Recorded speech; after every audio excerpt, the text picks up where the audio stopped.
The Mafia boss put the ring on the wrong woman, but the real mistake was believing she would be too afraid to refuse him. Inside Chicago's most guarded ballroom, crystal chandeliers burned above politicians, crime families, and men who had built their lives on silence. Dominic DeLuca stood beneath the spotlight with a diamond worth more than most homes. Then, blinded by camera flashes and pressure, he placed it on the hand of Nora Bennett, a piano teacher who had never asked for power danger or his attention. Everyone expected her to smile, freeze, or surrender. Instead, she removed the ring. What followed was not only a forbidden romance, but a story about control, dignity, betrayal, and the price of choosing your own life. Stay until the end, because one mistake will change every person in that room. Like the video and comment where you are watching from. But before Nora Bennett returned a Mafia boss's diamond in front of the most dangerous people in Chicago, the ring had already been placed around 3 lives like a chain. 48 hours before the engagement gala, snow pressed against the windows of the DeLuca headquarters, turning the city beyond the glass into a blur of white rooftops and gray sky. Dominic DeLuca sat at the head of a conference table long enough to seat 20 men. Only 6 chairs were occupied. No one spoke until he looked up. A map of Chicago covered the polished wood. Red circles marked warehouses along the river. Black lines traced trucking routes through Illinois and Indiana. Blue pins identified city contracts that had changed hands over the last 6 months. Grant Vail stood beside a screen at the far end of the room. His silver hair was perfectly combed. His charcoal suit showed no sign that he had spent the morning moving between lawyers, accountants, and men who carried guns beneath their coats. The Lancasters control 3 ports on the East Coast, Grant said. Once the engagement is announced, their shipping access becomes ours. In return, they receive protection through our unions and construction companies. Dominic studied the map without expression, and if I refused, Grant did not answer immediately. One of the older captains shifted in his chair. Another glanced toward the windows. Grant touched the screen. A second map appeared, this one showing routes between Chicago, New York, and Baltimore. If you refuse, the Lancasters reopen negotiations with the Caruso family. We lose access to the ports. 2 of our contractors lose federal backing. The ceasefire in Philadelphia ends. Within 6 months, we are spending more money defending what we have than expanding it. Dominic closed the folder in front of him. Inside was a photograph of Evelyn Lancaster. She stood beside her father at a charity dinner in Manhattan, wearing a white gown and the expression of a woman who had been trained never to appear surprised. Dominic had met her 6 times. He knew where she had gone to school. He knew which politicians attended her family's dinners.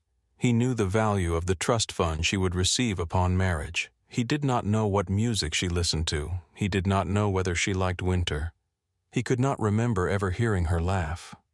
Grant rested both hands on the table. This is not a love story. Dominic lifted his eyes. No, it is a consolidation, a marriage, a structure, Grant corrected, one that prevents men from killing each other over territory. Dominic looked toward the falling snow. His father had once told him that peace was never free. It was simply paid for before the blood appeared. How long does the agreement require us to remain married? A younger captain looked down quickly. Grant's mouth tightened. Long enough for the alliance to become irreversible. That is not a number. It is the truth.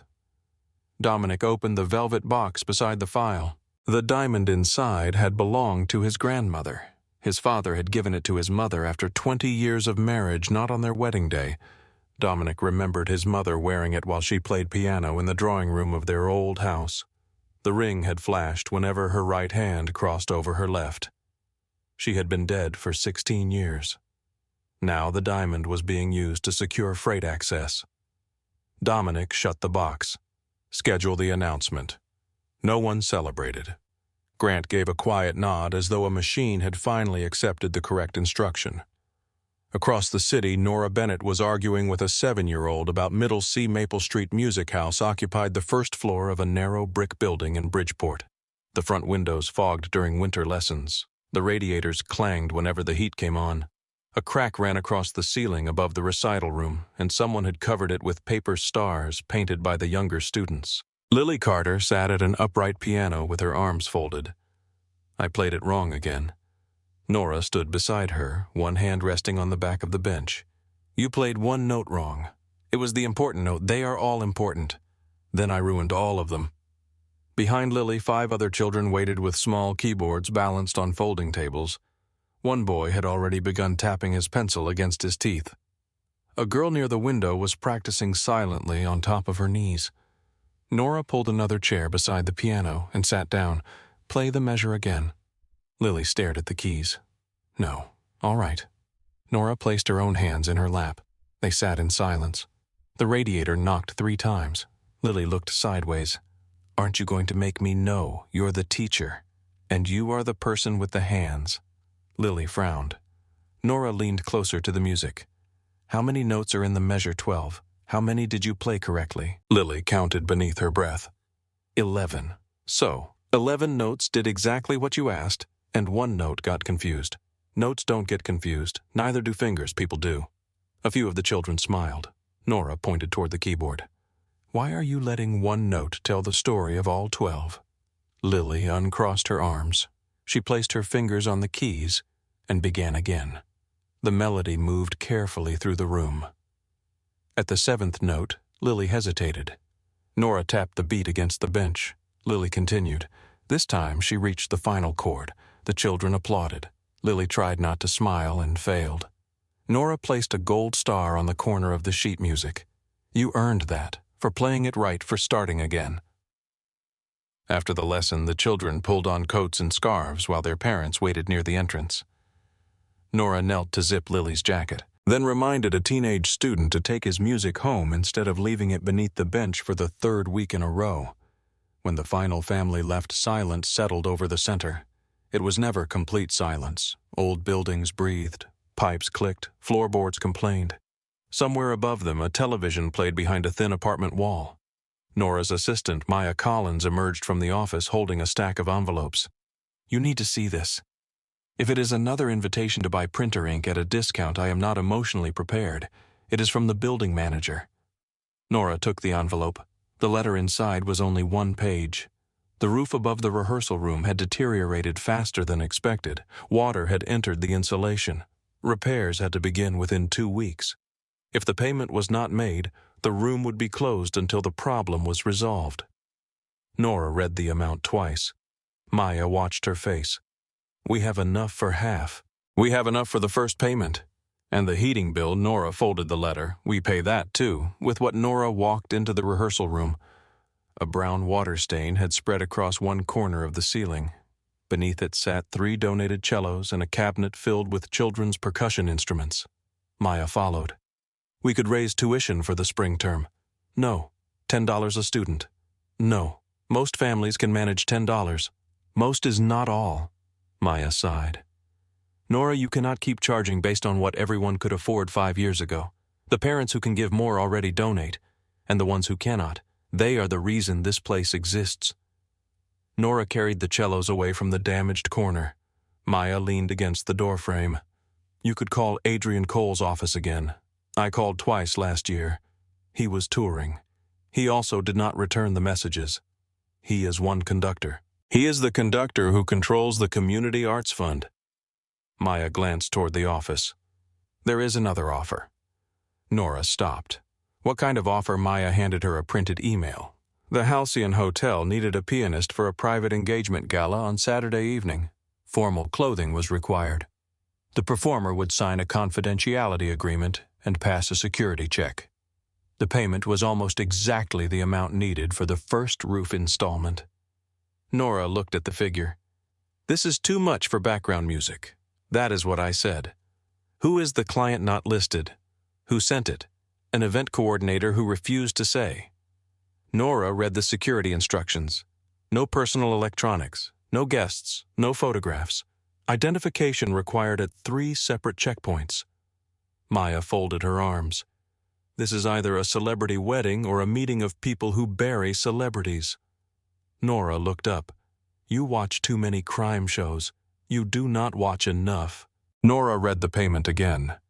In the next room, water struck a metal bucket with a hollow tap. I will do it. Maya closed her eyes. Nora, it is 4 hours. There are armed guards listed under venue procedures, security guards. They specify concealed weapons. Nora set the email on the piano. Music sounds the same in a dangerous room. The people in the dangerous room may disagree. Nora smiled, but Maya did not. 2 nights later, Evelyn Lancaster sat across from Dominic in a private dining room above Lake Michigan. The restaurant had closed the entire floor for them. A wall of glass revealed the dark water beyond the city. Snow moved through the beams of boats along the shoreline. Between Dominic and Evelyn stood a table set for 12, though only 2 people were eating. Evelyn wore a dark green dress. Her hair was pinned at the nape of her neck. A narrow diamond bracelet circled her wrist. Dominic had been told it was a Lancaster family piece. The waiter poured wine. Evelyn waited until the staff had left. "Your people searched my driver. They search everyone. He has worked for my family for 19 years. That does not make him invisible. No, it makes the search insulting." Dominic cut into his steak. "Would you prefer that I pretend your family trusts mine?" A small smile touched her mouth. "There you are." He looked up. "The man everyone warned me about. What did they say? That you are cold." They were being polite. Evelyn lifted her glass but did not drink. For several minutes they discussed the gala schedule. Arrival time, photographs, the order of speeches, the placement of family representatives.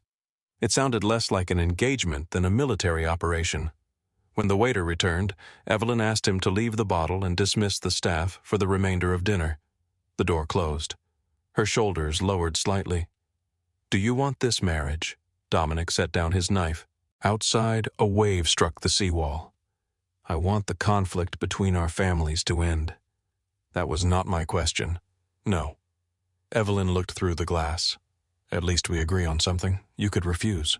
She laughed once without humor. "So could you." Dominic said nothing. "My father has already moved part of my trust into the alliance," she continued.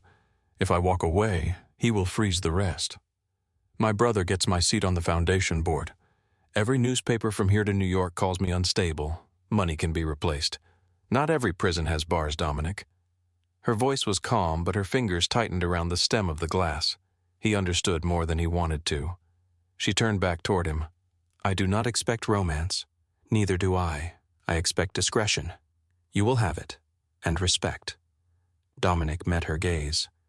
"You will have that too." Evelyn studied him. "Then perhaps we can survive each other." It was the closest either of them came to a promise. On Saturday evening, Nora arrived at the Halcyon Hotel through a service entrance beneath the ballroom. She carried her sheet music in a worn leather case and wore the midnight blue dress Maya had insisted she borrow. At the first checkpoint, a guard examined her identification. At the second, another guard searched her music case. At the third, a woman with an earpiece handed Nora a silver mask. All musicians wear these during the opening hour. Why theme requirement? Nora held the mask between 2 fingers. Does the theme have a name? The woman looked past her. Discretion. Nora was escorted upstairs. The ballroom opened before her in gold light and white flowers. Crystal chandeliers reflected across polished floors. Tall arrangements of orchids stood between tables dressed in ivory linen. Waiters moved through the crowd carrying champagne beneath the eyes of men who watched every door. Nora recognized 2 state senators, a television host, and a judge who had recently announced his retirement. She also recognized the outline of a gun beneath a waiter's jacket. Maya had been right. Nora reached the grand piano along the eastern wall and arranged her music. No one introduced the families to her. No one explained the purpose of the event. She was told to play. So she did. The first hour passed beneath the soft weight of conversation. Nora moved from Chopin to Gershwin, then into quieter arrangements that disappeared beneath the voices. Most guests did not look at her. That gave her the freedom to look at them. She noticed Grant Vail before she knew his name. He moved through the room without appearing hurried, touching elbows, exchanging whispers, guiding men into conversations they had not intended to have. She noticed Evelyn near the staircase, beautiful and composed, surrounded by women who adjusted her dress and spoke for her. Then Nora saw Dominic. He stood near the center of the ballroom with one hand in his pocket. People approached him carefully. Men smiled before reaching him as though preparing their faces in advance. Women watched him when they believed he was not looking. Security guards turned whenever he moved. Dominic listened more than he spoke. He did not appear nervous. He appeared absent. For one brief moment his gaze shifted toward the piano. Nora's fingers slowed. He looked at her without recognition, then turned away. An hour later, under a wall of white orchids, Dominic DeLuca placed his grandmother's ring on Nora Bennett's hand. She returned it. She told him to look at the woman he meant to choose. Then she walked out of the ballroom while 300 people forgot how to breathe. At the service exit, Nora pulled on her coat with unsteady hands. She had remained calm beneath the chandeliers. Now alone in the colder hallway, she could feel her heart striking against her ribs. A broad-shouldered man in a dark suit stepped in front of the door. Miss Bennett. She recognized him as one of Dominic's guards. "I'm leaving. Mr. DeLuca would like to speak with you. Mr. DeLuca has had enough difficulty identifying women tonight." The guard's expression shifted slightly. Nora could not tell whether he was offended or trying not to laugh. "He only needs a moment. I have already given him one. It was unusually expensive." Footsteps approached behind her. The guard straightened. Dominic stopped several feet away. Without the ballroom around him, he seemed taller. His jacket was still buttoned. The velvet ring box rested in one hand. "Cole," he said. The guard stepped away. Nora looked toward the exit. "Am I allowed to leave?" "Yes, then why is your employee standing in front of the door?" Dominic glanced at Cole. He was following instructions. "That answer has caused a great deal of damage throughout history." Cole looked at the wall. Dominic's eyes returned to Nora. "I wanted to speak with you before the press does. I am not speaking to the press. My office can provide compensation." "For what, the inconvenience?" Nora stared at him. "You put a diamond on my hand in front of every camera in Chicago, and you are calling it an inconvenience." His voice remained level. "What would you call it?" "A warning against rushing." For the first time, something almost human moved through his expression. He opened the ring box. The diamond caught the hallway light. "You could have kept it." "No. You did not ask what it was worth. It was not mine. Most people would have considered that a flexible detail. Most people in that ballroom looked terrified of disappointing you. And you were not." Nora tightened her grip on the strap of her music case. "I was." Dominic's eyes narrowed slightly. She continued before he could speak. "Courage does not mean you feel nothing. It means fear does not get to make the decision." The words remained between them.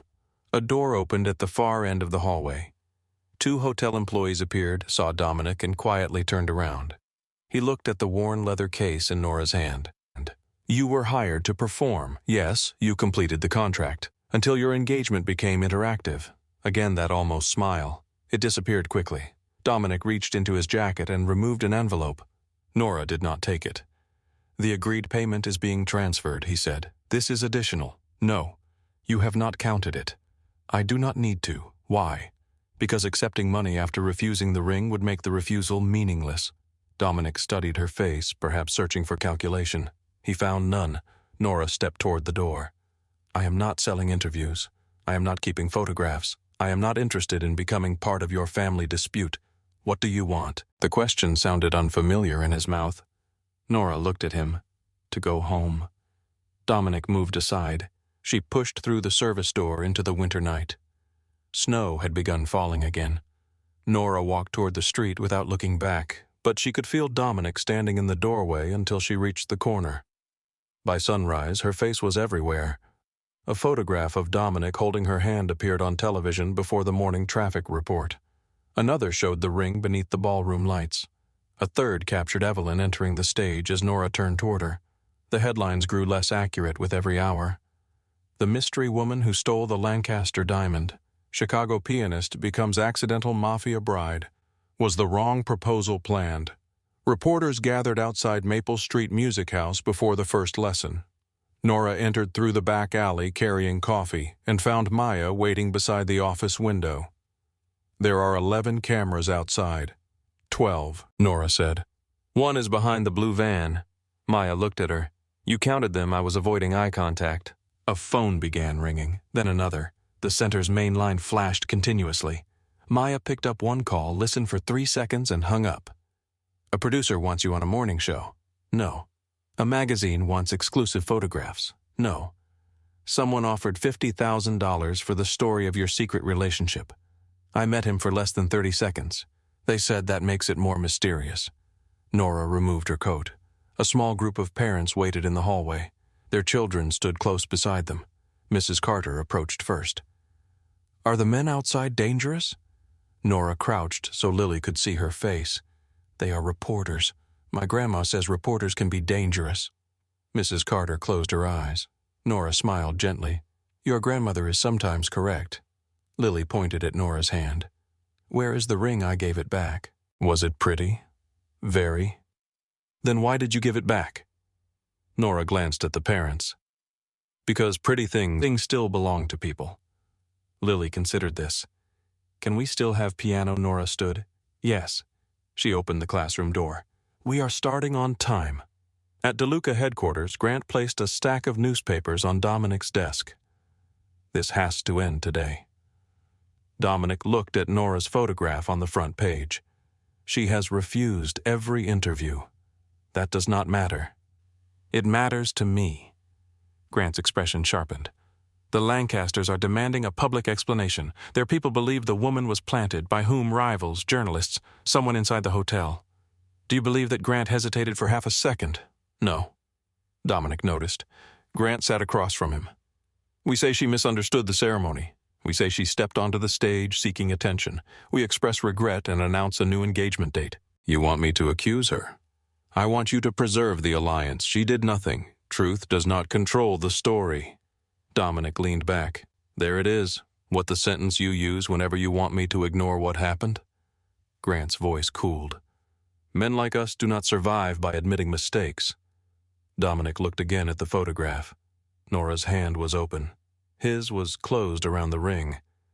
Maybe that is why no one in this building knows how to correct one. That evening, a black SUV stopped across the street from Maple Street Music House. Dominic watched through the tinted window as children left the building carrying music books and instrument cases. No one moved aside for them. No one lowered their voice when they passed. A little girl in a red coat jumped over a crack in the sidewalk. An older woman waited patiently while a boy attempted to fasten his violin case. The front door opened. Nora stepped outside to collect a paper sign the wind had torn from the window. Dominic got out of the car. Cole moved to follow him. Stay here. Dominic crossed the street alone. Inside, Nora was helping Lily count beats by striking 2 wooden spoons against the edge of a table. She saw Dominic through the window. She did not stop teaching. He entered and stood beside the door. 5 minutes passed. Then 10. No one offered him a chair. Lily noticed him first. Are you the man with the ring? Dominic looked at Nora. She covered her mouth, pretending to cough. Yes. Did you get the right lady yet? No. Lily nodded as though this confirmed something. You should practice. Nora dismissed the class before Dominic could respond. Parents collected their children. Several recognized him and hurried out without speaking. When the room was empty, Nora stacked the wooden spoons in a drawer. I already said I am not speaking to the press. I am not here about the press. She closed the drawer. Are you here for the ring? I have it. Then we have resolved our business. Dominic looked toward the upright piano. I want a lesson. Nora laughed. He did not. Her smile faded. You are serious? Yes. Why? He had prepared 3 answers during the drive. None of them felt useful now, because you stood in a room full of people who were afraid of me, and you were the only person who told me the truth. I was afraid of you. You still spoke. That is not a musical qualification. I want to understand how you do that. Nora rested one hand on the piano. You will not understand it by studying me. How will I understand it? By learning to do something you cannot control. She opened the office drawer, removed a registration form, and placed it on the piano. Lessons are Tuesday evenings. Payment is due at the beginning of each month. Your guards stay outside. Dominic picked up the form. You want me to fill this out? I need your phone number and emergency contact. His eyes stopped on the final line. I do not have one. For the first time since he entered, Nora's expression softened. She placed a pen beside his hand. Then perhaps that is where we begin. The following Tuesday, Dominic DeLuca arrived at Maple Street Music House 7 minutes early. His black SUV stopped at the curb beneath a flickering street lamp. Cole stepped out first, followed by another guard whose coat could not quite hide the shape of a weapon beneath his arm. Through the front window, Nora watched 3 parents gather their children closer. She opened the door before Dominic reached it. The guards stay outside. Dominic glanced over his shoulder. They are here for your safety. They are frightening the families. They are trained professionals. So are dentists. I would not invite 2 of them to stand beside the piano. Cole looked away, but not before Nora caught the beginning of a smile. Dominic studied the nervous parents in the hallway. One little boy had stopped removing his coat. His mother held both his shoulders as though preparing to leave. Dominic turned to Cole. Wait in the car. Cole's expression became serious. Sir, that was not a discussion. The guards returned to the SUV. The mother slowly released her son. Nora stepped aside. You may enter. Dominic walked into the center carrying a new leather music case. It was polished, expensive, and completely out of place among the dented instrument boxes stacked beside the wall. Nora closed the door. What is in the case music? You do not own any music. I do now. He opened the case. Inside were several advanced classical collections, a silver metronome, 2 sharpened pencils, and a pair of black gloves that looked as though they had never touched snow. Nora lifted one book. Rachmaninoff, I was told he was respected. He is also not where beginners start. I do not intend to remain a beginner. No one does. She returned the book to the case and led him toward the oldest upright piano in the building. Dominic looked past it toward the polished grand piano in the recital room. That one appears to be in better condition. It is. Then why are we using this one? Because this one has survived 3 floods, 2 broken pedals, and 20 years of children striking the keys too hard. It does not need to be impressed by you. Dominic removed his coat and placed it carefully over the back of a folding chair. Nora sat beside him. Put your hands on the keys. He positioned his fingers with the confidence of a man who expected the instrument to cooperate. Nora adjusted his right wrist. You are too tense. I am not tense. You look like you are preparing to question Middle C about a missing shipment. Dominic turned his head. Nora pressed one finger against his wrist. Relax. I am relaxed. You are arguing with the person touching your pulse. He looked down at her hand. For one quiet second, neither of them moved. Then Nora withdrew. Play the 5 notes I showed you. Dominic played them. The first note was too hard. The second arrived late. His 4th finger struck 2 keys at once. A child passing in the hallway stopped and covered both ears. Dominic looked toward the door. Nora caught his chin lightly between 2 fingers and turned his face back toward the keyboard. No intimidating the audience. I did not say anything. You did not need to.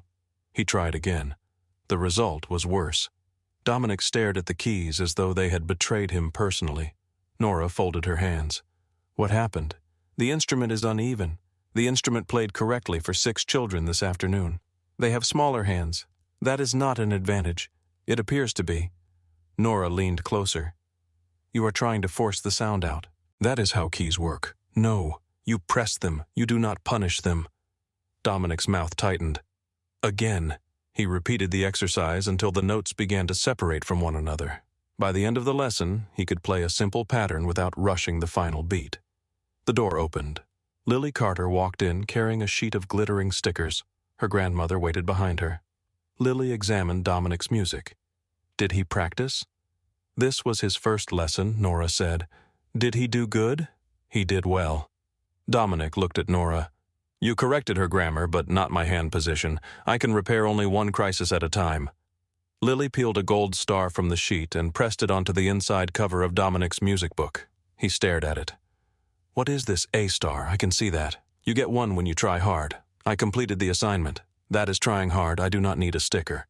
Lily placed 1 fingernail beneath the edge. I can take it back. Dominic put his hand over the star. I did not say you should remove it. Lily nodded solemnly. Then keep practicing. She left with her grandmother. Dominic closed the music book with unusual care. Nora pretended not to notice. By the 3rd week, Dominic had established a routine. He arrived every Tuesday at 6:30. His guards remained across the street. He removed his coat, silenced his phone, and sat at the old upright piano while Nora placed a pencil on the music stand. He disliked counting aloud. He disliked scales. He especially disliked being corrected in front of children. Nora made him do all three. One evening, he entered 5 minutes late and placed a small box on the piano. "What is that?" Nora asked. "A replacement pedal. For this piano, yes." She opened the box and found a custom brass mechanism polished to a mirror shine. The existing pedal works. It squeaks. It has character. It has rust. Nora set the box aside. "Did you practice?" Dominic loosened one cuff. "I had meetings. That was not my question. I practiced when time permitted." How many days? He looked toward the sheet music. Dominic, 2 out of 7. The 2 sessions were substantial. She held out her hand. "What?" "The gold star." His eyes narrowed. "You cannot be serious." Nora kept her hand extended. "You did not earn it. That sticker has no monetary value. Then surrendering it should be easy." He opened the book, carefully removed the gold star, and placed it in her palm. "This system is unnecessarily punitive. It is a sticker chart. It lacks nuance." Lily, practicing in the next room, called through the open door, "You should have practiced."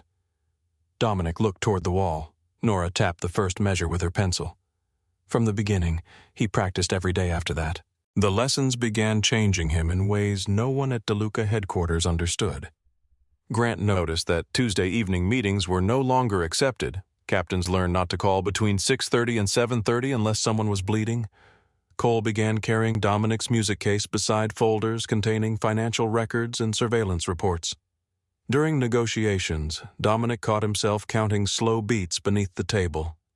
When a young accountant made an error in a quarterly report, everyone in the room expected him to be dismissed. Dominic looked at the incorrect figure, then at the man's pale face. "Correct it." The accountant blinked.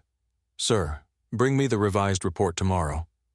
After the meeting, Grant followed Dominic into his office. "You allowed him to stay. He made an error. He made it in front of the captains. So Grant studied him. 3 months ago, you would have replaced him. 3 months ago, I was paying for perfection and receiving fear."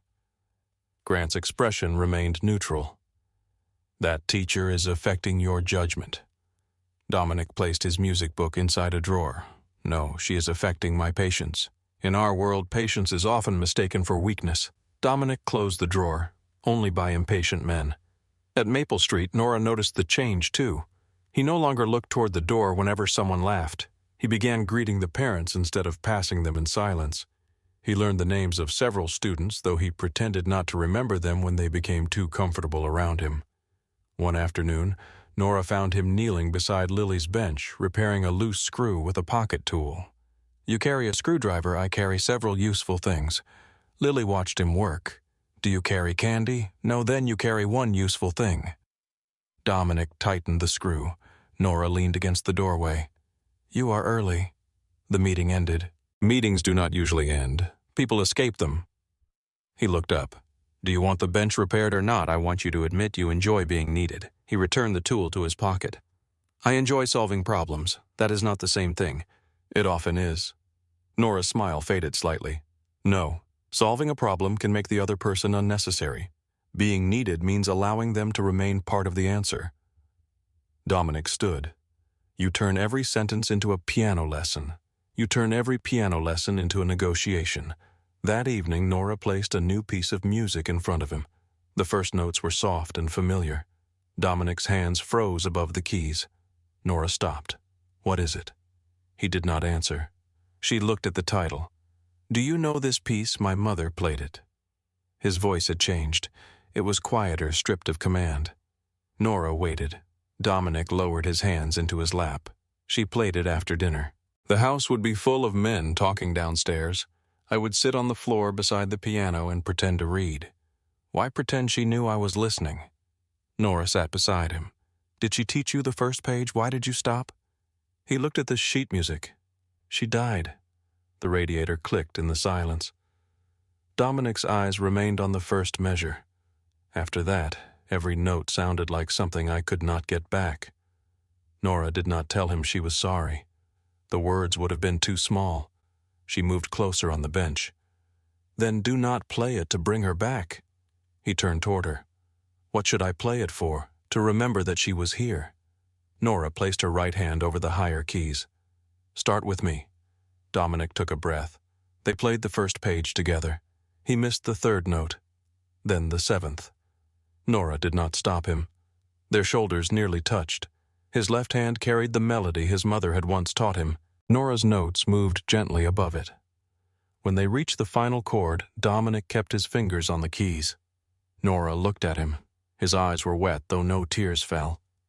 You missed several notes, she said softly. I know. Do you want to try again? Yes, the second time he missed fewer. After the lesson, a storm moved over Chicago. Snow thickened against the windows until the street disappeared behind white glass. Cole called to say traffic had stopped on Halstead Street. Nora found candles in the storage cabinet when the lights began to flicker. She placed them around the recital room. Dominic stood near the grand piano watching the small flames reflect in the black lacquer. You should go before the roads worsen, Nora said. So should you. I live 6 blocks away. I have a vehicle designed for this weather. You also have 2 men across the street who probably believe snow is a personal attack. The electricity failed. The room became dark except for the candles and the pale light of the storm. Nora sat at the grand piano. Dominic remained standing. You wanted to use this one. You said it did not need to be impressed. I am feeling generous. He sat beside her. Nora opened a book of simple duets. Do not rush. I do not rush. You proposed to the wrong woman in less than 30 seconds. Dominic looked at her. That was not a proposal. It involved a ring witnesses and a woman in shock. It was a ceremony. That is a proposal with catering. He played the opening notes before she could continue. The duet began carefully. Nora carried the melody while Dominic followed with the lower harmony. Halfway through, he lost the rhythm. He attempted to catch up, struck the wrong chord, and made the piece collapse into noise. Nora laughed. Dominic stopped playing. You find this amusing? I find your expression amusing. What expression? The one that says the piano has committed treason. She laughed again. For several seconds, Dominic simply watched her. Then a sound escaped him that Nora had never heard before. He laughed too. It was not polite, it was not controlled. It changed his entire face. Nora's laughter faded. Dominic noticed the way she was looking at him. What I do not think I have ever seen you happy. His hands rested loosely on the keys. I am not sure I knew how. Snow pressed softly against the windows. The candles trembled in the cold air. Neither of them looked away. Dominic raised one hand and brushed a strand of hair from Nora's cheek. She did not move at first. Then she gently caught his wrist. You are still engaged. His expression closed slightly. On paper. Paper has destroyed more lives than bullets. It is not a real relationship. It is real enough to control Evelyn's future. It is real enough to bring reporters to my students. It is real enough that men are negotiating territory with your wedding date. Dominic lowered his hand. Nora's voice softened. I will not become the secret you used to survive a life you refused to leave. You are not a secret. Then end the life you do not want before asking someone else to enter it. The lights returned with a sudden hum.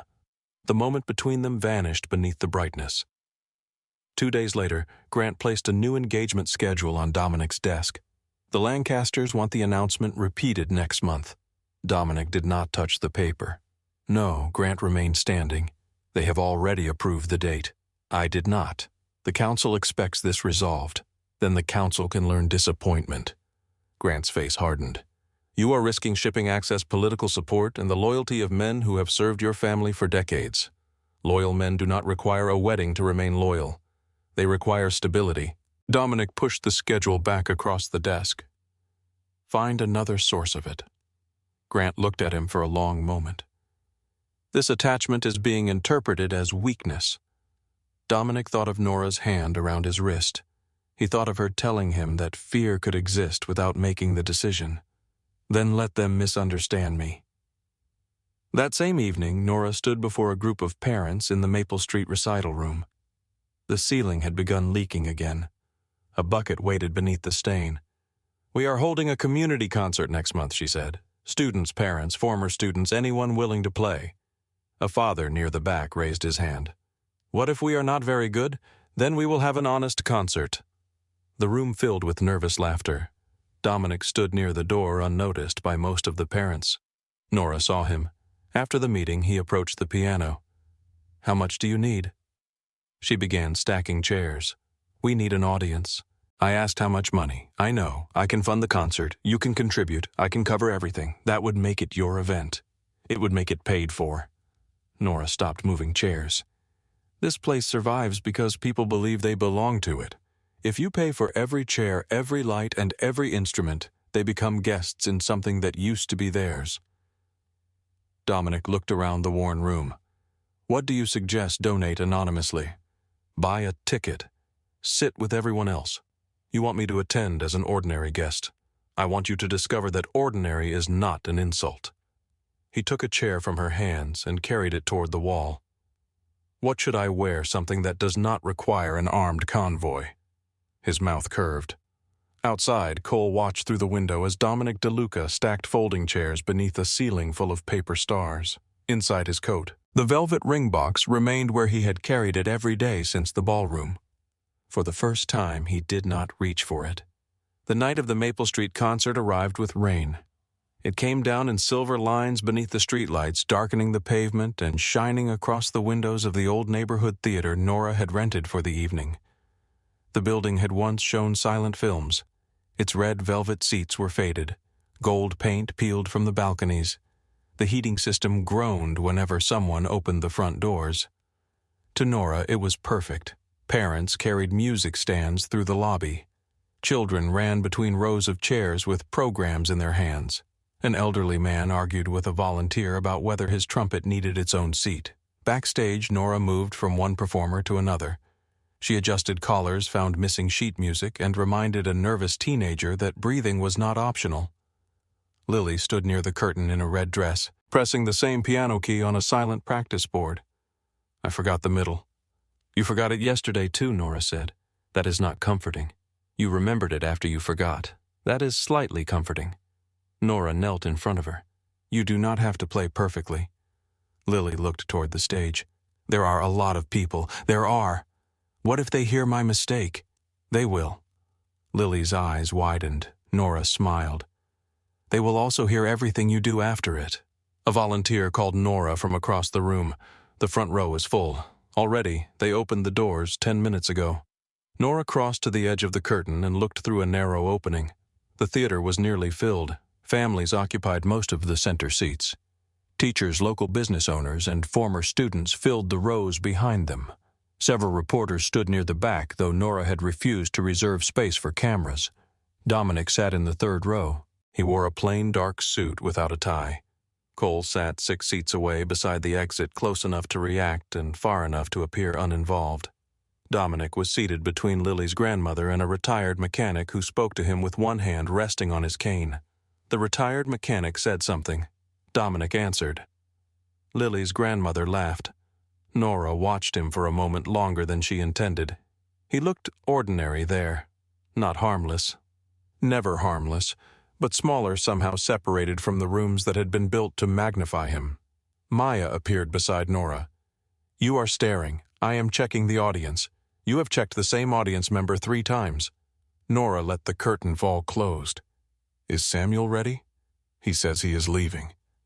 Nora found Samuel Brooks near the backstage door. He was 63, broad-shouldered, and dressed in a navy suit that still carried the sharp lines of his military years. His left hand trembled around the handle of his cane. "I cannot do this," he said. "You practiced every day for 6 months. That was in a room with you. The piano will be the same. The room will not." Nora stood beside him. Samuel had begun lessons after his daughter found him sitting alone in his apartment with the television turned off. He had not left the building except for medical appointments in nearly a year. The first time Nora asked him to play one note, his hands had shaken so badly that he could not touch the key. Now he was scheduled to perform a full song. "You can leave," Nora said. Samuel looked at her. "I can, yes." He glanced toward the stage door. Nora continued. "But decide because you do not want to play. Do not let fear make the decision and pretend it was yours." Samuel's jaw tightened. "You always talk like this, only when people are trying to escape." He looked down at his trembling hand. Then he turned away from the exit. "Fine. Nora smiled. Fine is enough. The concert began 7 minutes late. No one complained. A group of children played a short melody on recorders. Half of them entered at the wrong time. The audience applauded anyway. A mother and daughter performed a duet. The mother lost her place and whispered the wrong measure number loud enough for the front row to hear. People laughed kindly. Dominic did not. He watched every performer with the same attention he once reserved for negotiations. When Lily walked onto the stage, she found him in the audience. He raised one finger and tapped a slow count against his knee. Lily sat at the piano. Her first notes were careful. She reached the measure she had feared. Her right hand hesitated. A wrong note rang through the theater. Lily froze. Nora stood near the curtain, but she did not step forward. Dominic continued tapping the beat against his knee. 1, 2, 3, 4. Lily saw him. She began again. This time she passed the measure. When she reached the end, Dominic stood before anyone else. The entire audience followed. Lily bowed so deeply that her forehead nearly touched the piano. Samuel performed near the end of the program. He walked onto the stage with his cane in one hand and his music in the other. The applause unsettled him. He sat at the piano and adjusted the bench twice. Nora watched from the wings. His first phrase was quiet but steady. Then a noise from the balcony made him look up. The melody disappeared from his hands. Samuel stared at the keys. 10 seconds passed. The audience shifted. His breathing grew shallow. Nora stepped onto the stage. She did not touch the music. She did not tell him where to begin. She sat beside him on the bench and tapped the rhythm gently against the wood. Samuel closed his eyes. Nora counted beneath her breath. 1, 2, 3, 4. His left hand found the opening chord. He began again. This time he reached the final note. The audience rose. Samuel looked toward Nora as though he did not understand why they were standing. She whispered, "They heard what came after." From the third row, Dominic watched her guide Samuel to his feet. There were no cameras close enough to capture the expression on Dominic's face. That was why Grant Vale had hired his own photographer. The man stood near the rear exit in a brown coat, taking pictures whenever Dominic looked toward the stage. After the concert, the lobby filled with flowers, wet coats, and overlapping voices. Children compared mistakes as though they were prizes.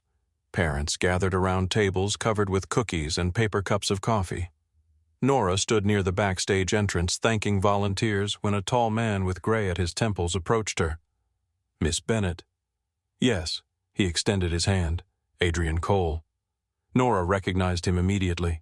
He conducted the Chicago Metropolitan Orchestra and had spent the last 5 years developing music programs in public schools across the country. Nora looked toward Maya.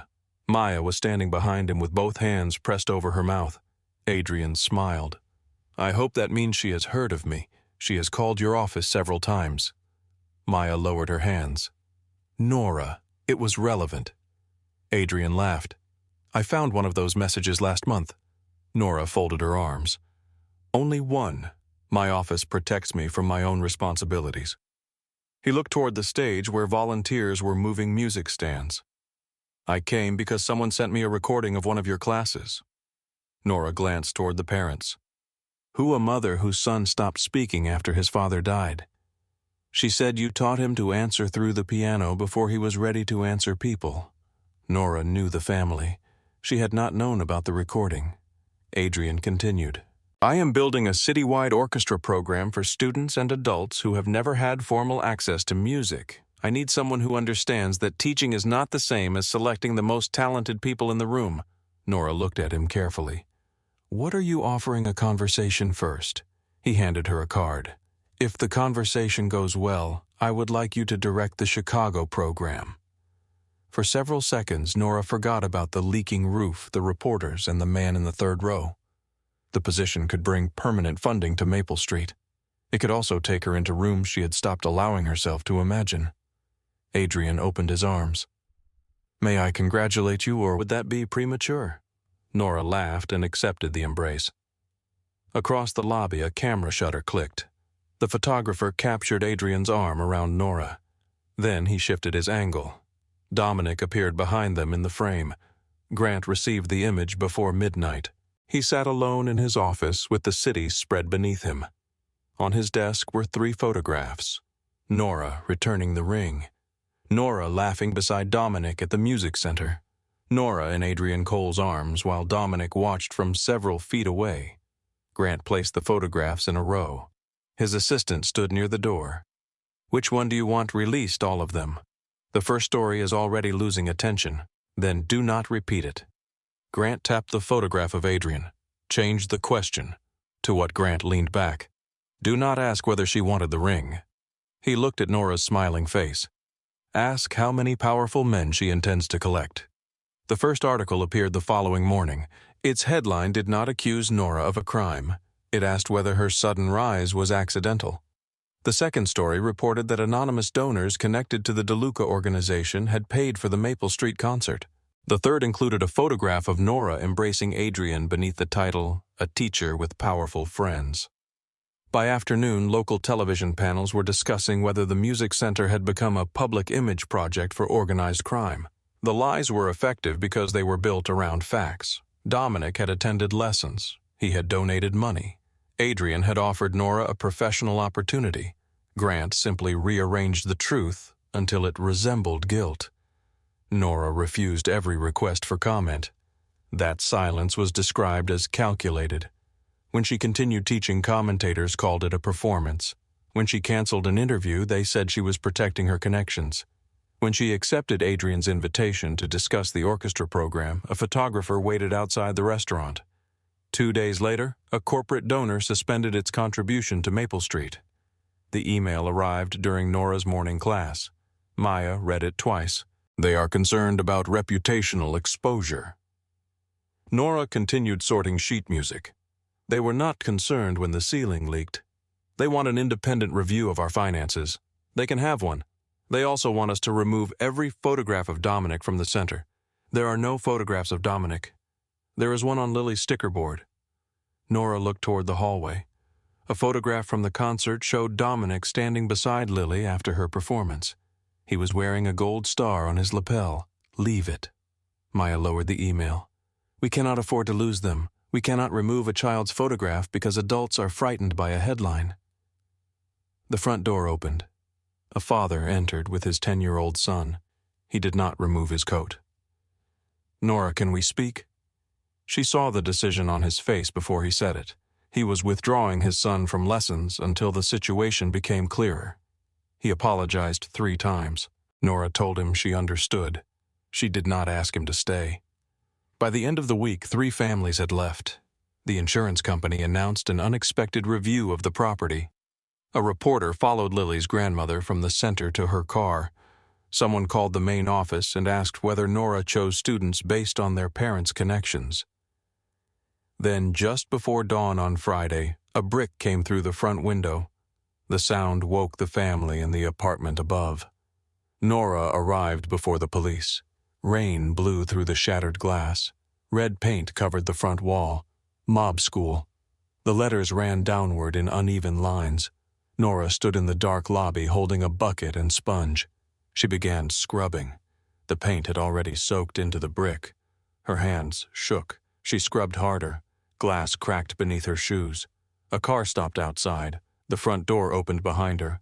Dominic stepped into the lobby. He saw the broken window. Then he saw the words on the wall. His face became still. It was the kind of stillness that made other men search for exits. Who did this? Nora continued scrubbing. "The police are checking the cameras. Give me the recording." "No." Dominic looked at her. "They attacked a building full of children. The building was empty. They did not know that." Nora dropped the sponge into the bucket. "Neither do you know who did it. I can find out." And then he did not answer. That was the answer. Nora stepped closer. "You cannot solve this the way you solve everything else. I can end it. By noon, if necessary. That is exactly what Grant wants."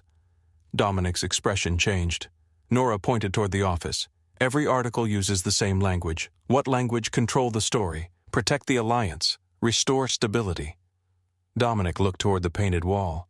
Nora continued. "The photographer at the concert was not local press." Maya checked. He works through a media company that has received money from businesses connected to your organization. Which businesses I do not know yet. Dominic's eyes returned to her. You investigated this, I asked questions. You should have told me, you would have sent men. Yes, and they would have frightened everyone before they found anything. Dominic moved toward the broken window. Rain touched his shoulders. Only 6 people knew my donation was anonymous. Nora watched him reach the same conclusion. Grant was one of them. Dominic took out his phone.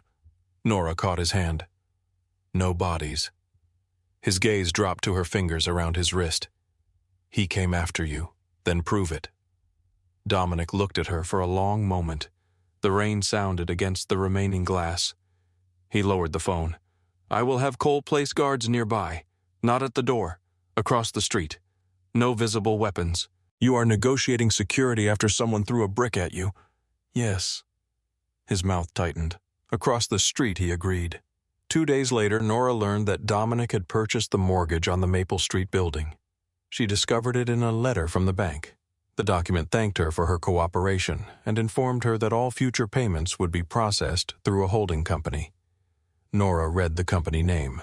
She recognized it from a DeLuca financial report quoted in the press. Dominic arrived for his lesson at 6:30. The lights in the recital room were off. Nora stood beside the piano with the letter in her hand. He stopped in the doorway. You bought the building. Dominic removed his gloves. The bank was preparing to call the loan. You bought it. To protect it. You did not ask me. There was no time. There was enough time to create a company. It already existed. That does not make this better. Dominic placed his music case on a chair. Grant was pressuring the lender. So you replaced his pressure with yours. I prevented the center from closing. You purchased the ground beneath my feet. His voice hardened. I was not going to let him take this from you. Nora stepped toward him. So you took it first. Silence filled the room. Dominic looked toward the old upright piano. I have not changed your payments. That is not the point. I have not interfered with the center. You became the owner without telling me. I became the shield between you and Grant. Nora's eyes burned. Safe is not the same as free. Dominic went still. She placed the letter on the piano. When you decide everything for me, Grant does not need to destroy this place. You turn it into another part of your empire. That was not my intention. Intentions do not return ownership. I can transfer it to you. I do not want a building handed to me by a man who believes love gives him permission to make my choices. The word love remained between them. Dominic's face changed, but Nora did not let herself soften. She removed the center key from her ring. Give this to whoever you appoint to manage your new property. She placed it beside his music book. Nora, I will not teach here while you own it. You are walking away from your students. I am refusing to teach them that control becomes kindness when the person doing it has good intentions. She passed him and left the room. Dominic stood alone beneath the paper stars. The key rested beside the gold sticker in his music book. Across the city, Evelyn Lancaster sat in her hotel suite with Grant's name open on a private account directory. She had spent 3 days remembering every conversation that had occurred before a story appeared. Grant had known about Adrian before Dominic mentioned him. Grant had warned her that Nora was seeking influence before the first photograph was published. He had called the music center a threat before anyone else treated it like one. Evelyn opened an archive of voice messages. Most were routine. Arrival times, security instructions, statements for the press. Then she found one recorded 2 hours after the engagement disaster. Grant's voice filled the room. Do not call the pianist innocent. Call her ambitious. Innocence invites sympathy. Ambition makes people question every photograph that follows. Evelyn stopped breathing. A second voice asked whether there would be more photographs. Grant answered. There are always more when a woman believes attention is protection. Evelyn replayed the message, then another. In it, Grant referred to the Lancaster marriage as the mechanism that kept Dominic manageable, not protected, not allied, manageable. Evelyn sat very still. For years, she had believed she was entering a marriage designed to preserve her family. Now she understood that she had been placed inside the agreement as leverage. She called Nora. Nora did not answer. Evelyn called again. They met that night in the empty dining room of a small hotel near the river. Nora arrived without Dominic. Evelyn expected relief. Instead, she found it unsettling. "You came alone. So did you. My driver is outside. Then you did not come alone." Evelyn placed her phone on the table and played the recording. Grant's voice moved through the room. Nora listened without interrupting. When it ended, Evelyn folded her hands. "I owe you an apology." Nora looked at her. "That recording is a beginning." Evelyn's eyes narrowed. "What else do you want the truth? You have it. No, I have proof that Grant spoke to a journalist. What more do you need? Names, payments, the reason he needs the marriage, the reason he is afraid of Dominic choosing anything for himself." Evelyn leaned back. "You speak as though this has nothing to do with you. It has everything to do with me. Then why are you so calm?" Nora looked toward the rain moving down the windows. "I am not calm." For the first time, Evelyn saw the exhaustion beneath her composure. Nora continued. "I am angry. I am frightened. 3 children left my program. Someone broke a window where 7-year-olds take lessons. The man I trusted bought my building without asking." Evelyn studied her. "Then why are you still protecting him? I am not protecting Dominic. What are you doing? I am trying to stop all of you from turning every choice into a weapon." Evelyn looked down at the phone. "My father keeps copies of Grant's financial reports. Can you access them?" "Yes." "Then do it before he realizes you understand." Evelyn's mouth tightened. "You give orders easily for a piano teacher." Nora stood. "I ask people to begin again. Sometimes it sounds the same." Evelyn returned to her family's temporary residence after midnight.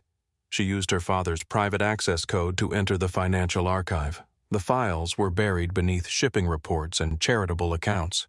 Payments moved through consulting companies, security firms, and media groups.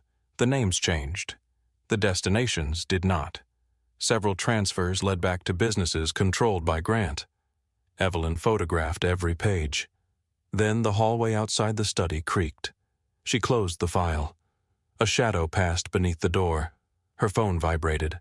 A message from Grant appeared. "You should not be awake this late." Evelyn's hand tightened around the device. She sent the photographs to Nora. Then she added an address. "If I do not arrive, give this to Dominic." At Maple Street, Nora read the message in the darkened office. The new window had not yet been installed. A sheet of plywood covered the opening. Outside, a black sedan stopped beneath the broken streetlight. A man stepped onto the sidewalk. Nora recognized him from the Halcyon ballroom. He had stood behind Grant during the engagement ceremony. He crossed the street and reached for the front door. Nora locked the office, took Evelyn's files, and pressed the fire alarm. The bell exploded through the building. Lights came on in the apartments above. Windows opened along the block. The man outside froze as neighbors began looking down at the street. Nora sent the files to Cole Ramsey. Then she picked up the fire extinguisher and stood behind the inner door. The handle began to turn. The handle turned once, then again. Nora tightened both hands around the fire extinguisher. The alarm screamed through the building, sharp enough to shake dust from the ceiling. Above her apartment, doors opened. Feet hurried across wooden floors.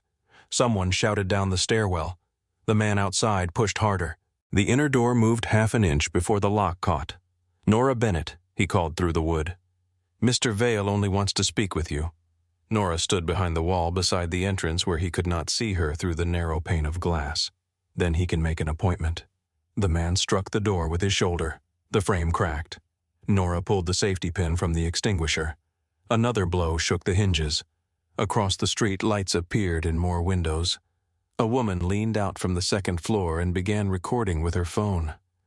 The man noticed. His head turned toward the gathering faces. That moment of hesitation saved Nora. A dark sedan stopped at the curb. Cole Ramsey stepped out before it came to a complete stop. 2 security men followed him. The man at the door released the handle and ran. Cole shouted after him, but Nora unlocked the door before his men could pursue. "No," Cole turned. "He came here for you." "And now half the block has seen his face. He will not get far. He does not need to. He only needs you to drag him into an alley while 10 people record it." Cole stared at her. The alarm continued ringing. Nora pointed toward the control panel. "Turn that off before every child in Chicago loses their hearing." Cole entered the code the building manager had given him after the broken window. The noise stopped. Silence fell so suddenly that Nora could hear her own breathing. Cole looked at the extinguisher in her hands. "You were going to use that. I was going to discuss fire safety." His eyes moved toward the cracked door. "Where are the files?" Nora held up her phone. "Sent to you, sent to Maya. Sent to an attorney Adrian recommended. 3 copies are already outside this building." Cole gave a slow nod. That was smart. It was necessary. Headlights swept across the plywood covering the front window. A black SUV stopped in the street. Dominic was out of the vehicle before the driver opened his door. He crossed the sidewalk without a coat. His eyes found the damaged entrance, then Nora. For one brief second, everything in his face broke. Relief came first, then fear, then anger so cold that Cole stepped between him and the street. "Where is he?" Cole answered. "Gone." Dominic looked toward the corner. "Why, Nora stopped us."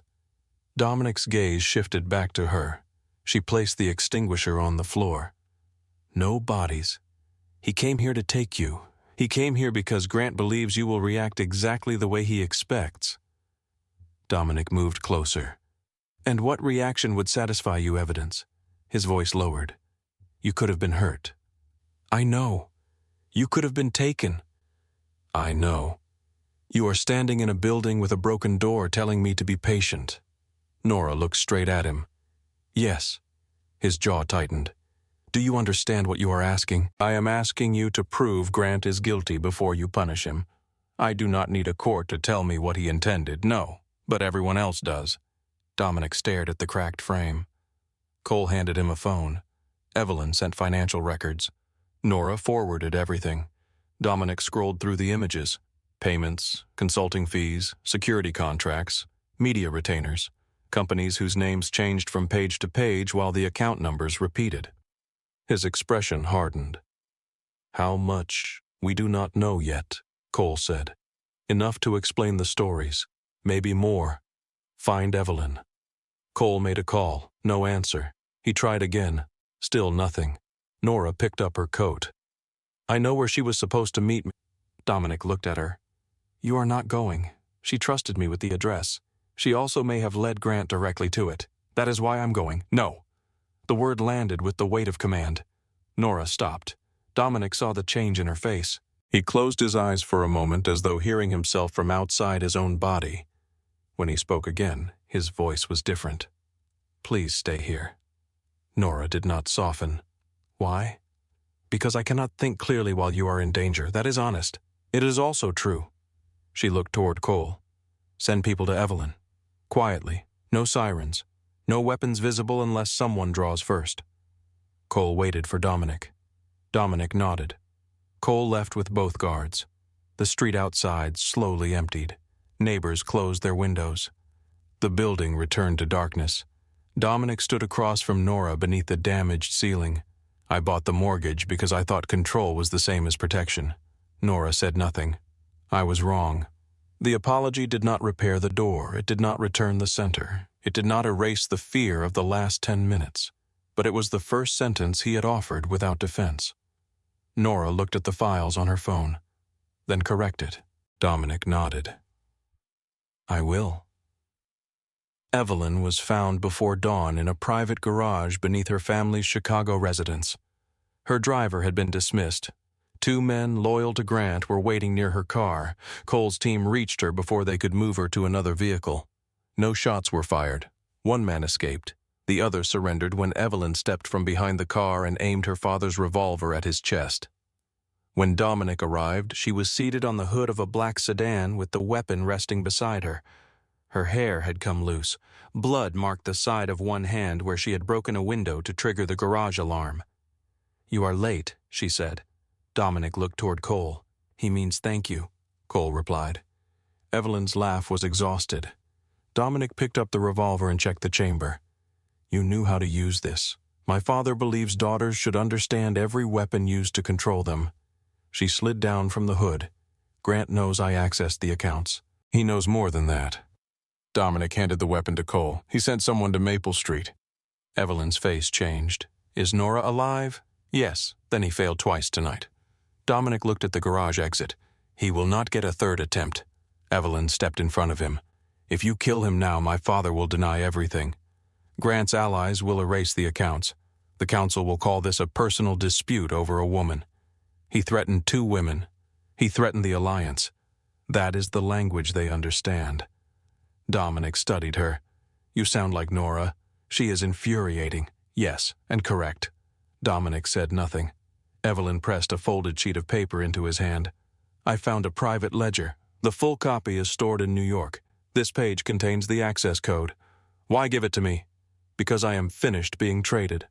Before sunrise, Dominic gathered the people he trusted in the conference room at DeLuca headquarters. There were fewer than before. Cole stood near the door. A financial investigator named Rachel Sloan sat with 2 laptops open. She had worked for Dominic's legitimate companies for 6 years and had refused 3 promotions because each one required reporting to Grant. Adrian Cole joined by secure video from a hotel room. Nora sat at the far end of the table. Dominic had asked whether she wanted to be present. She had answered yes. He had not argued. Rachel projected the first set of transactions onto the wall. Grant used 7 consulting firms to move money from DeLuca construction accounts into private security companies. 3 of those firms exist only on paper. How long, Dominic asked. 4 years. A second set of records appeared. The same companies received payments from Lancaster shipping trusts. Grant was taking money from both sides. Evelyn leaned forward. For what Rachel changed the screen. Newspaper logos appeared beside payment totals, media placement, political pressure, opposition research. In several cases, manufactured opposition. Dominic looked at her. Explain. Grant paid one group to challenge DeLuca permits, then paid another group to resolve the challenge. He created the problem and sold the solution. Nora thought of the broken window. The stories about Maple Street. Rachel opened another file. Paid through a public relations company in Milwaukee. The photographer at the concert received instructions from Grant's assistant. Adrian spoke from the screen. My office kept the original emails to Nora. They proved the orchestra offer began before the concert photographs were published. Nora looked at the records. Grant did not invent everything. No, Rachel said. That is why the campaign worked. He used real events and changed their meaning. Evelyn pointed toward one transfer. What is that account? Rachel hesitated. It belongs to a company controlled by one of your father's advisors. Evelyn's expression became still. My father knew we cannot prove that yet. Dominic looked at Rachel. What can we prove? She changed the screen again. A chart of names and payments spread across the wall. We can prove Grant diverted money, manipulated media coverage, and created disputes between both families. We can prove he designed the marriage agreement to place certain accounts under his authority. Can we prove he planned to replace Dominic? Cole asked. Rachel opened an audio file. Grant's voice filled the room. Once the Lancaster agreement is signed, DeLuca becomes ceremonial.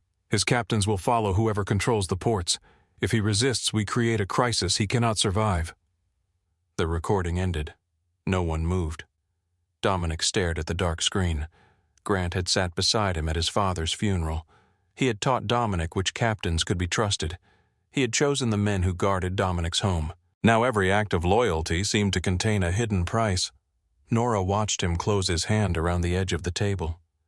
You do not have to decide everything this morning, she said. The council meets tonight, then decide what belongs to tonight. Dominic looked at her. What does that mean, expose Grant?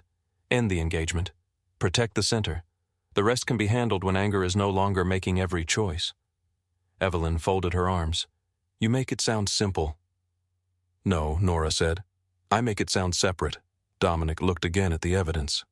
For years he had survived by treating every threat as part of one larger war. Nora was asking him to see individual decisions, individual consequences, individual people. He turned to Rachel. Prepare everything for the council. Then he looked at Cole. No one touches Grant before the meeting. Cole nodded.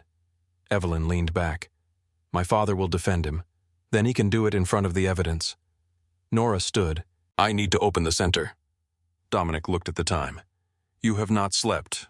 Neither have the parents who heard the alarm. I can send someone. Nora gave him a tired look. To teach piano to repair the door. You may send a carpenter. She gathered her coat. Dominic rose. Nora, she stopped.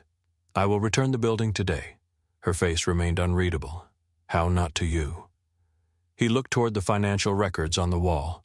To an independent board. Parents, teachers, neighborhood representatives. No DeLuca ownership. No hidden conditions. Nora studied him carefully. And the debt paid.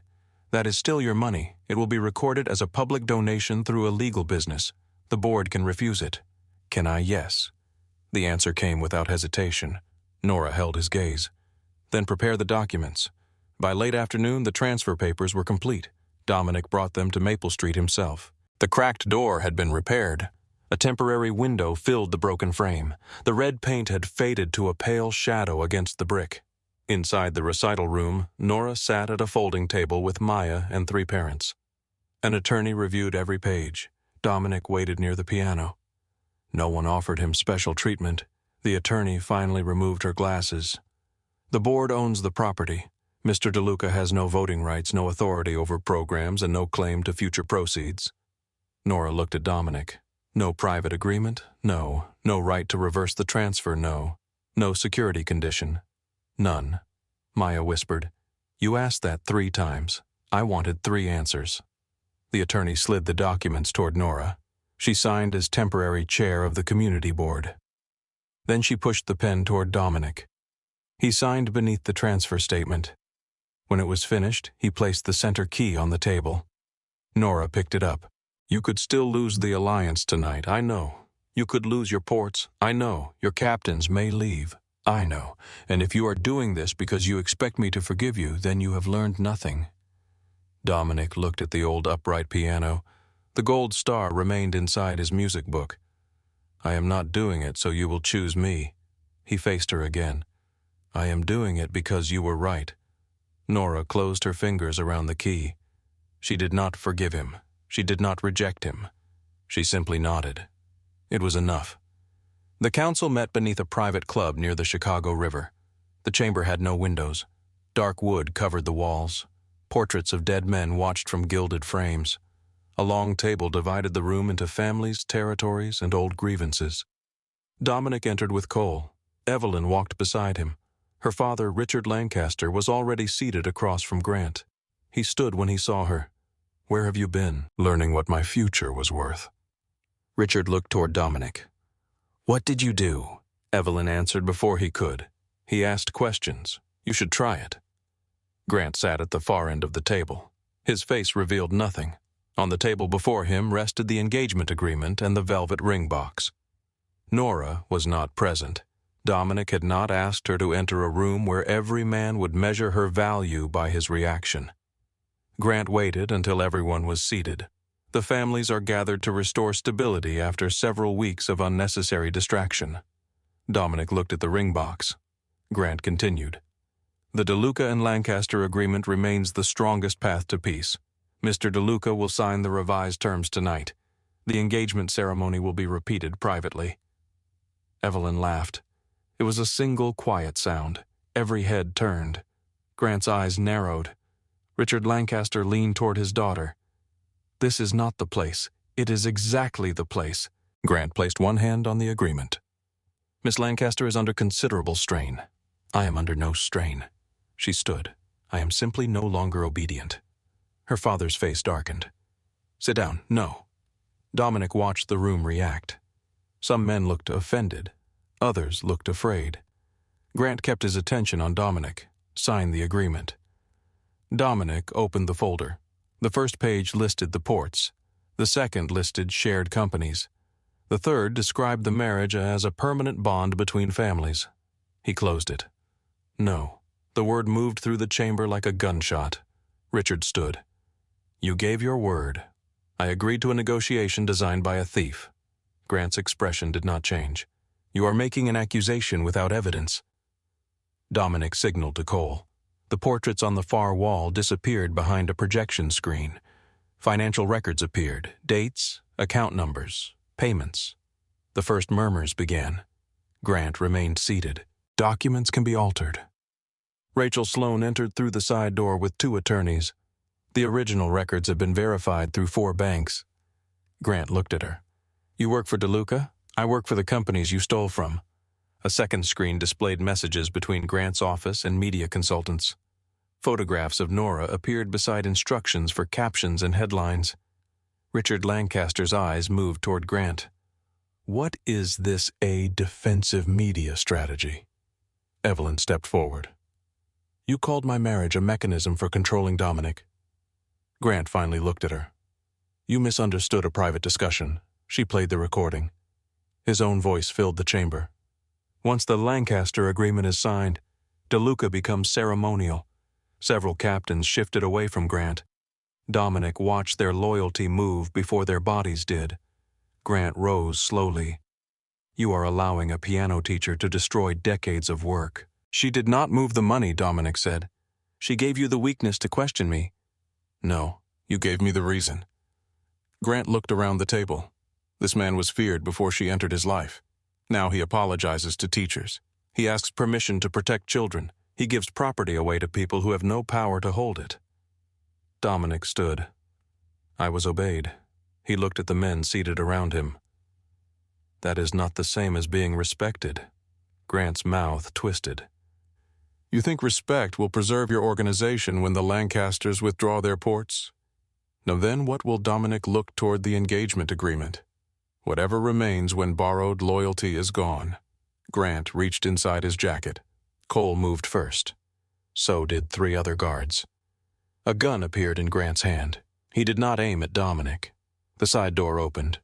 Nora entered with Adrian Cole and 2 representatives from the media company Grant had hired.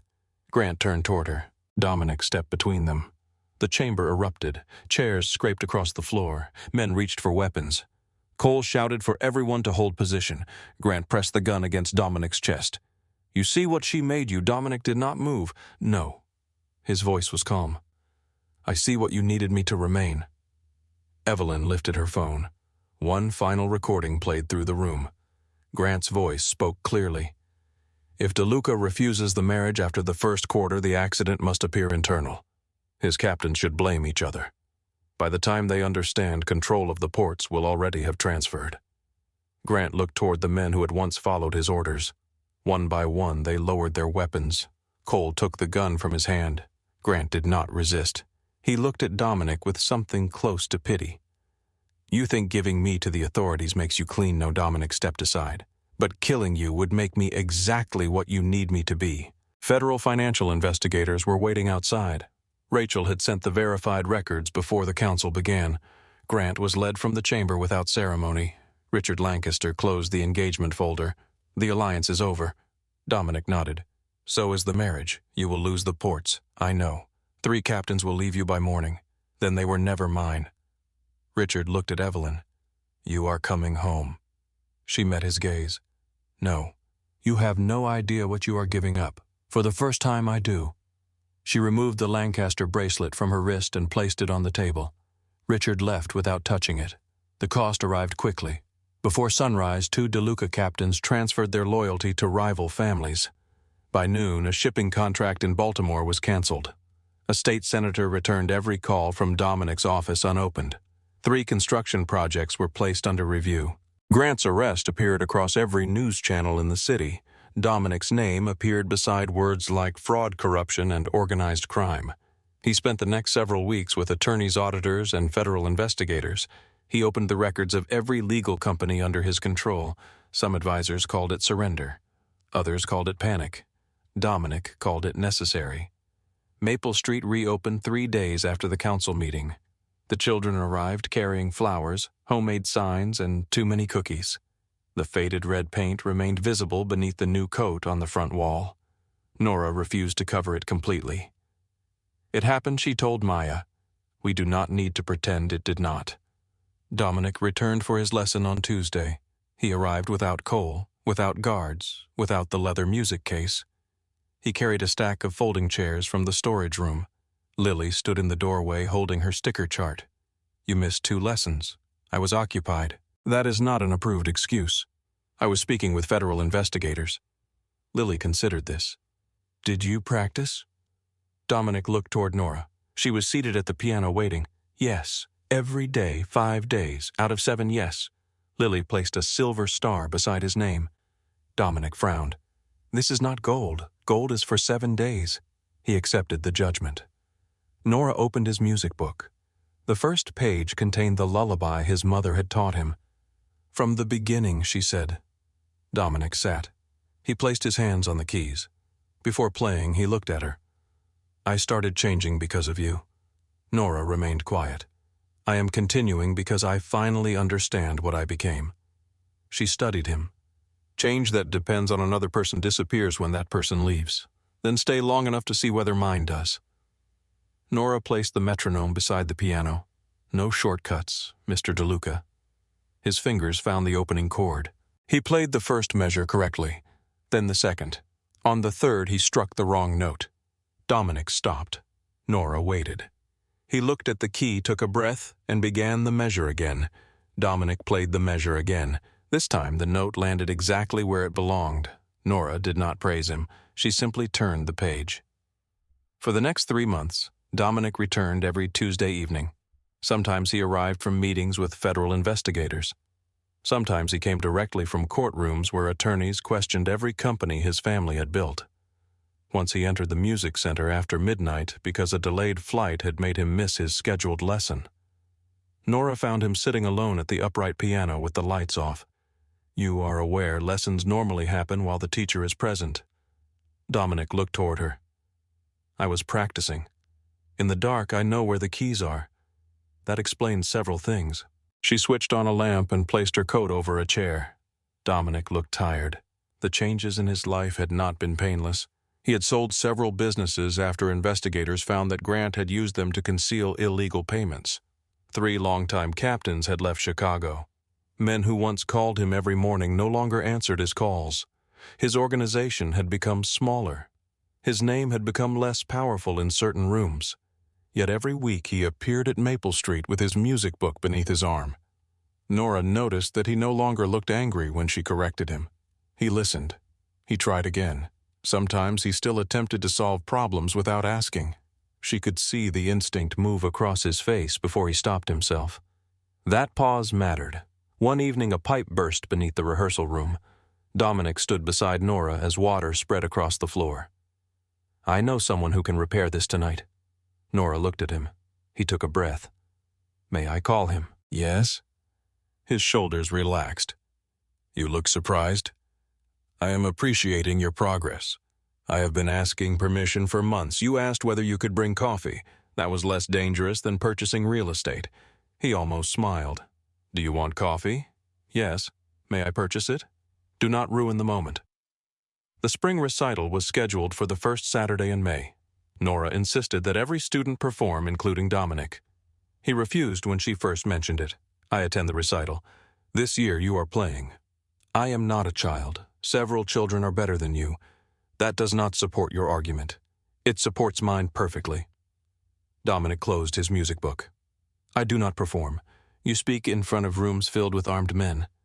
That is different. How they are predictable." Nora stared at him. "You find armed men more predictable than parents holding video cameras?" "Yes." Lily entered the room carrying a stack of recital programs.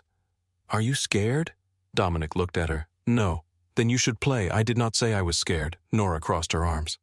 "He said the audience was unpredictable." Lily nodded with great seriousness. "That means scared." Dominic looked from Lily to Nora. "You planned this." Nora smiled. "Practice begins with admitting where you are." He eventually agreed to perform the lullaby his mother had taught him. The decision changed the way he practiced. He worked more slowly. He stopped trying to dominate difficult passages. When his hands tightened, he remembered Nora's voice telling him that pressing a key was not the same as punishing it. The music began to sound less like a task. It began to sound like memory. On the morning of the recital, the Maple Street auditorium filled with paper stars, folding chairs, and families carrying flowers. There were no chandeliers, no political speeches, no guards standing beneath balconies. The stage curtain had been repaired with thread that did not match the fabric. A volunteer had painted the program title by hand. The final letter leaned noticeably to the left.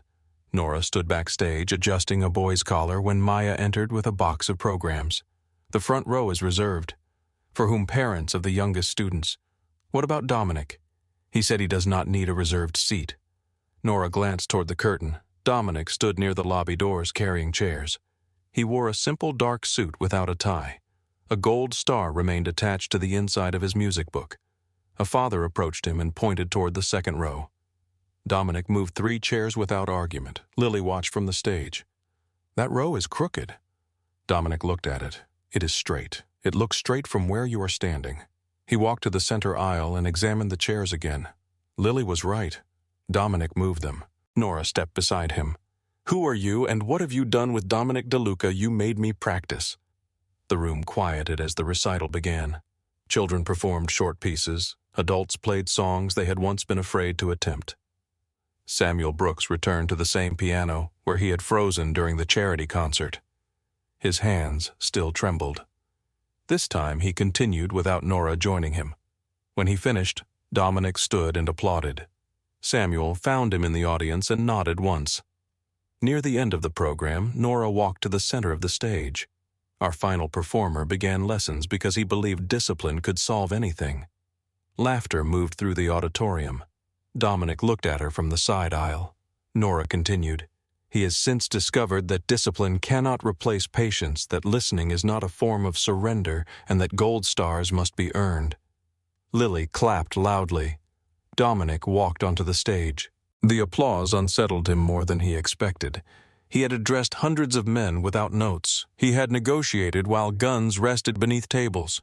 He had stood across from Grant with a weapon pressed against his chest. None of it made his hands shake like the sight of Nora waiting near the piano. He sat on the bench. The room became silent. Dominic placed his fingers over the keys. For a moment he saw another piano. His mother sat beneath the window of their old home. Evening light touched her hands. He was 8 years old, hiding on the floor with a book he had not been reading. Then the memory faded. Nora remained at the edge of the stage. Dominic played. The opening notes were quiet. He reached the first difficult passage without rushing. His hands moved through the melody with care instead of force. Halfway through, he struck the wrong note. The sound was small. To Dominic, it filled the entire room. His hands stopped. The old instinct arrived instantly. Begin again. Erase the failure. Pretend it had not happened. Then he looked at Nora. She did not rescue him. She did not move toward the piano. She gave him a small nod. Dominic returned to the beginning of the measure. He played the wrong note correctly. Then he continued. When the final chord faded, no one spoke for a second. Lily ran onto the stage and attached a gold star to his jacket. "Now you are intermediate." Dominic looked down at the sticker. "High intermediate, no." The audience laughed. Dominic stood, but he did not leave the stage. Nora saw his hand move inside his jacket. Her breath caught. He removed a small velvet box.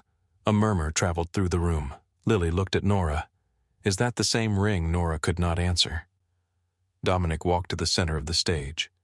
He did not open the box immediately.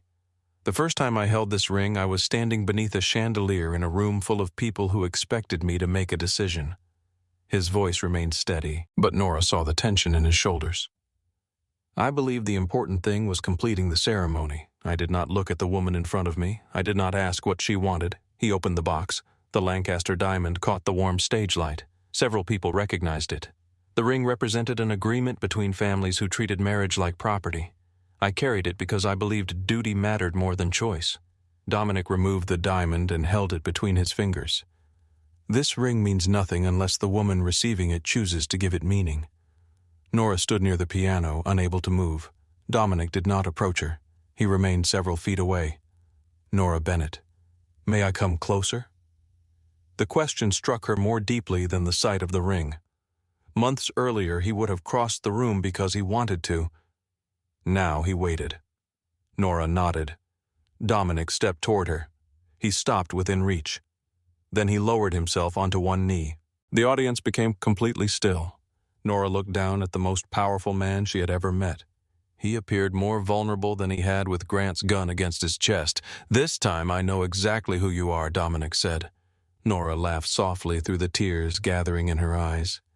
"You are the woman who returned a diamond because it arrived without a choice. You are the teacher who made me sit with my mistakes instead of destroying the people who noticed them." His gaze moved briefly toward Lily and the students. "You taught me that strength is not making everyone obey. It is remaining present when you are wrong, ashamed, or afraid. He looked back at Nora. I cannot erase the man I was. I cannot promise that every part of my past will stop following me. I can promise that I will tell you the truth when it does. His voice grew quieter. I will ask before I enter the spaces you built.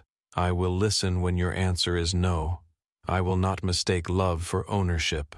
Nora pressed one hand against her mouth. Dominic held the ring between them. Nora Bennett, will you marry me? The audience waited. No music began. No one demanded an answer. No cameras pushed toward her face.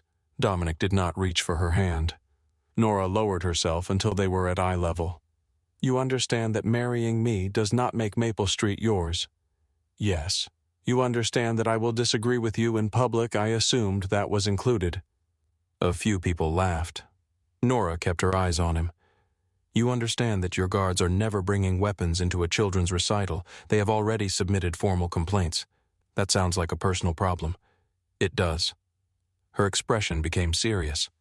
When you are afraid, you talk to me. You do not buy buildings. You do not threaten reporters. You do not decide what is best for me without asking. Dominic nodded. I understand. And you do not offer Lily money for gold stars. Lily called from the front row. He tried once. Dominic looked over his shoulder. That conversation was private. Nora smiled. Ask me again. Dominic turned back toward her. Nora Bennett, will you marry me? Yes. The word left her before fear could argue with it. Dominic closed his eyes for 1 second. When he opened them, Nora extended her left hand. Only then did he touch her. He slid the ring onto the correct finger. This time he never looked away from her face. The auditorium erupted. Lily threw both arms around Dominic's shoulders, nearly knocking him backward.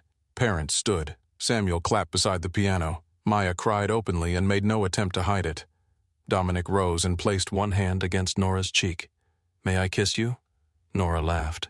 You are becoming exhausting. That is not an answer. Yes. He kissed her beneath paper stars and uneven stage lights while the children cheered around them. Evelyn Lancaster attended their wedding 6 months later. She arrived alone. She no longer wore the diamond bracelet she had left on the council table. Her father had frozen part of her trust and removed her from the family foundation. Evelyn had responded by opening a legal advocacy office with money she controlled independently. The organization helped women and young adults facing coercive financial agreements, forced marriages, and family intimidation. Before the ceremony, she found Nora in a small room behind the church. Nora stood before a mirror while Maya adjusted her veil. Evelyn waited near the door. You look beautiful. Nora turned. So do you. Evelyn wore a simple blue dress. For the first time, there was nothing ceremonial about her appearance. I spent years believing that being chosen would make me powerful, Evelyn said. Nora dismissed Maya with a glance. When they were alone, she asked, what changed? Evelyn looked toward the window. I chose myself.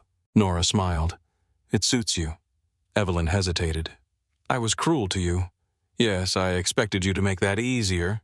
No. A reluctant smile touched Evelyn's mouth. I understand why he loves you. Nora reached for her hand. You deserve to be asked too. Evelyn squeezed her fingers. So did you. 1 year after the mistaken proposal, the Maple Street program expanded into the Bennett Community Music Foundation. The foundation offered free lessons to children from families who could not afford them.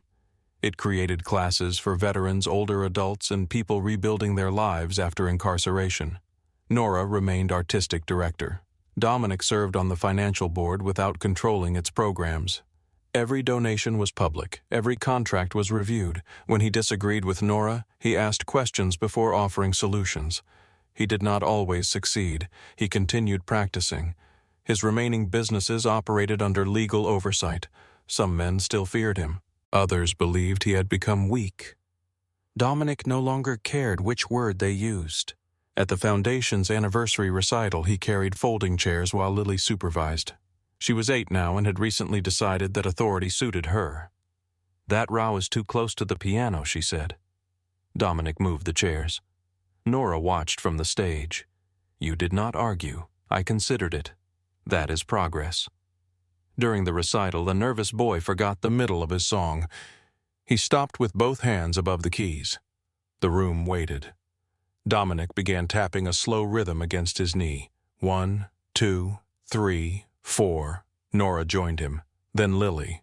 Soon the entire audience kept time together. The boy took a breath and began the measure again. He played 3 wrong notes. No one left. When he reached the end, the audience rose. Nora sat beside Dominic. Her wedding ring caught the stage light. Dominic looked at it, then at her. "The first time I put that ring on your hand, everyone thought it was the worst mistake I had ever made." "It was." He raised an eyebrow. Nora leaned it against his shoulder. "But you learned how to play the next measure." On stage, the boy bowed. For one quiet second, the room held its breath. Then the applause returned, warm and imperfect, filling every corner of the old building.